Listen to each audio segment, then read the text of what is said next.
Hi, Grigsby Gators. It's me again, Mrs. Wilder. It's still Tuesday, April 14th, and I'm going to go ahead and read our next two chapters in Because of Winn-Dixie.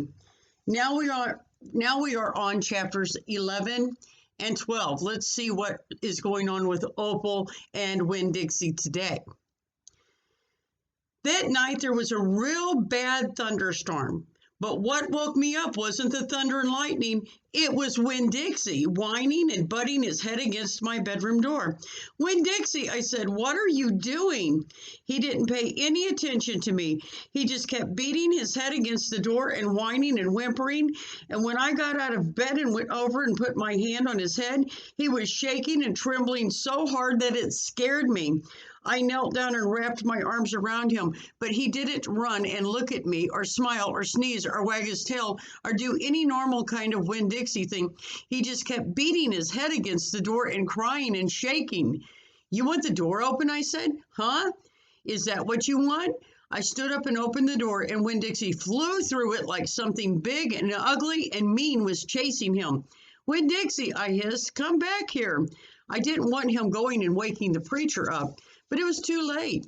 Winn-Dixie was already at the other end of the trailer in the preacher's room. I could tell because there was a spring sound that must have come from Winn-Dixie jumping up on the bed, and then there was a sound from the preacher like he was real surprised. But none of it lasted long because Winn-Dixie came tearing back out of the preacher's room, panting and running like crazy. I tried to grab him, but he was going too fast.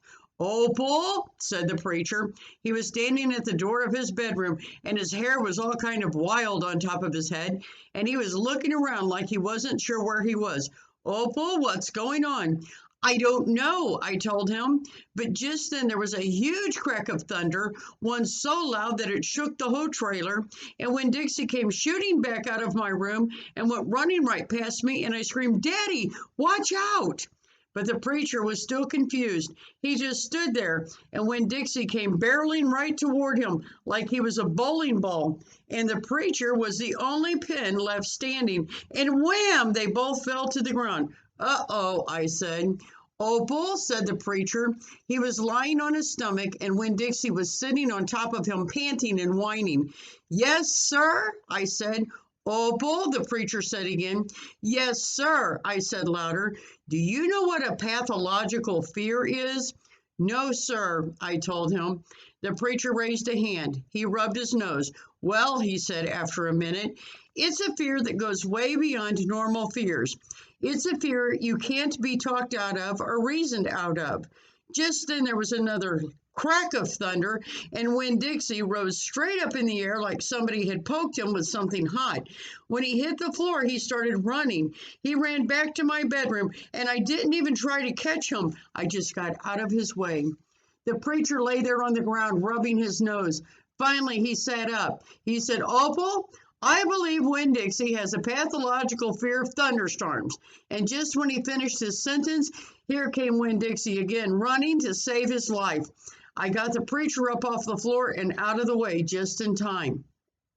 There didn't seem to be a thing we could do for Winn-Dixie to make him feel better, so we just sat there and watched him run back and forth, all terrorized and panting. And every time there was another crack of thunder, Winn-Dixie acted all over again like it was surely the end of the world. This storm won't last long, the preacher told me, and when it's over, the real Winn-Dixie will come back. After a while, the storm did end. The rain stopped, and there wasn't any more lightning, and finally, the last rumble of thunder went away, and Winn-Dixie quit running back and forth and came over to where me and the preacher were sitting and cocked his head like he was saying, What in the world are you two doing out of bed in the middle of the night? And then he crept up on the couch with us in this funny way he has, where he gets on the couch an inch at a time, kind of sliding himself onto it, looking off in a different direction, like it's all happening by accident, like he doesn't intend to get on the couch, but all of a sudden, there he is.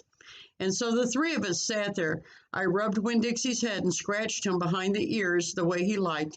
And the preacher said, There are an awful lot of thunderstorms in Florida in the summertime. Yes, sir, I said. I was afraid that maybe he would say we couldn't keep a dog who went crazy with pathological fear every time there was a crack of thunder. We'll have to keep an eye on him, the preacher said. He put his arm around Winn-Dixie. We'll have to make sure he doesn't get out during a storm. He might run away. We have to make sure we keep him safe. Yes, sir, I said again, and all of a sudden, it was hard for me to talk. I loved the preacher so much. I loved him because he loved Winn-Dixie. I loved him because he was going to forgive Winn-Dixie for being afraid. But most of all, I loved him for putting his arm around Winn-Dixie like that, like he was already trying to keep him safe. Let's go on with chapter 12. Me and Winn-Dixie got to Gertrude's Pet so early for my first day of work that the closed sign was still in the window. But when I pushed on the door, it swung open, and so we went on inside. I was about to call out to Otis that we were there, but then I heard music. It was the prettiest music I had ever heard in my life. I looked around to see where it was coming from, and that's when I noticed that all the animals were out of their cages. There were rabbits and hamsters and gerbils and mice and birds and lizards and snakes, and they were all just sitting there on the floor like they had turned to stone, and Otis was standing in the middle of them. He was playing a guitar, and he had on skinny, pointy-toed cowboy boots, and he was tapping them while he was playing the music. His eyes were closed, and he was smiling.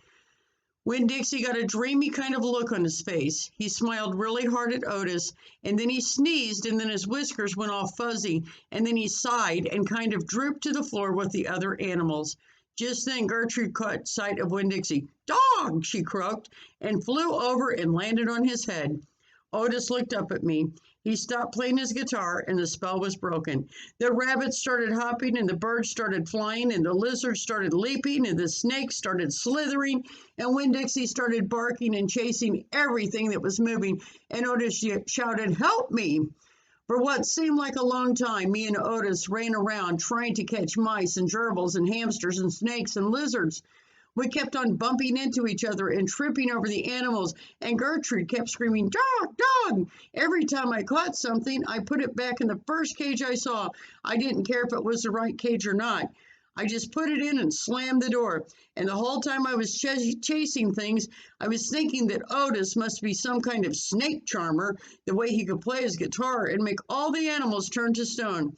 And then I thought, this is silly. I shouted over Winn-Dixie barking and Gertrude yelling. I said, "Play some more music, Otis." He looked at me for a minute. Then he started playing his guitar. In just a few seconds, everything was quiet.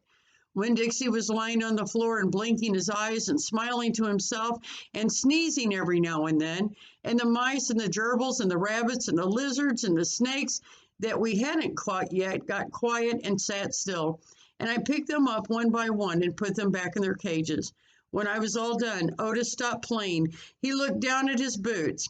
"I was just playing them some music. It makes me feel happy." "It makes them feel happy." "Yes, sir," I said. "Did they escape from their cages?" "No," said Otis. "I take them out. I feel sorry for them being locked up all the time. I know what it's like being locked up." "You do?" I said. "I have been in jail," Otis said. He looked up at me real quick and then looked back down at his boots. "You have?" I said. "Never mind," said Otis. "Aren't you here to sweep the floor?" "Yes, sir," I told him. He walked over to the counter and started digging through a pile of things, and finally he came up with a broom. "Here," he said, "you should start sweeping." Only he must have gotten confused. He was holding out his guitar to me instead of the broom. "With your guitar?" I asked. He blushed and handed me the broom, and I started to work. I am a good sweeper. I swept the whole store and then dusted some of the shelves.